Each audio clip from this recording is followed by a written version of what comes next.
Let's talk about cloud gaming in general. Especially in India. Of course, the companies know that India is a big market and it's not normal for everyone here to have a gaming PC or even a PC at their homes. Yes, that's the reality at least for now. So now what's the problem these big companies are facing to bring their cloud gaming services to India? Because if they do, then it's very obvious that we all, the cloud gaming fans, will subscribe to their services, right? No, that's not the case here. Let us explain to you why a big company like Google or Microsoft can't launch its cloud gaming service in India.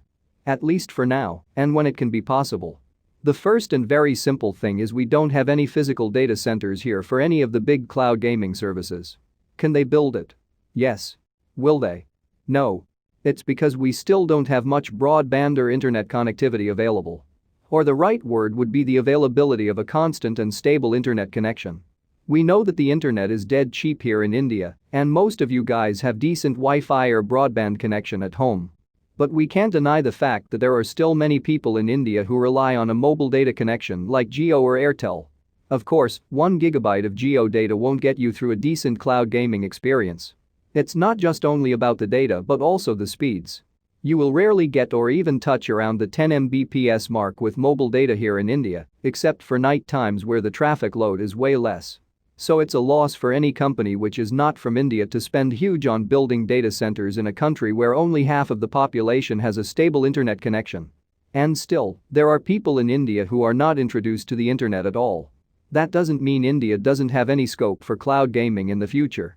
Instead, it's the next country in Asia that can be approached for cloud gaming in the future as compared to other Asian countries. It's just that companies, for now, are trying to give more time to India to just get better in terms of connectivity because it's going to be better. Also, this gives them more time to understand the subscribing nature of people in India and price their services according to that.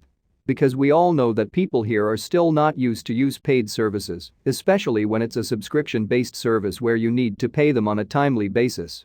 Most of you probably don't have a Netflix subscription, but still, you won't miss any shows you like, right? If you know what we mean. But this is changing, and giving some more time to India will only get the cloud gaming services a better launch here. Because currently, companies have the option to go for the developed countries where they can build their data centers because they know people are having stable connections there and are more likely to use their service.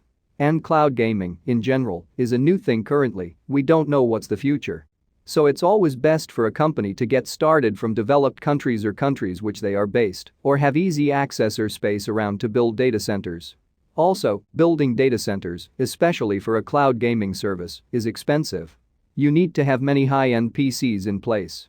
So when will cloud gaming services like Stadia or xCloud be available in India? You all must have known the answer by now. It's when the people will start having a better and stable internet connection here. According to us, looking at the current connectivity status in India, it can take up to 5 years to get things right for cloud gaming. And you can trust our predictions, we got it right for the PlayStation 5 price at least. You can check that video in the I button. Let us know your thoughts in the comments and thanks a lot for taking your time to watch our video till here. Subscribe for more.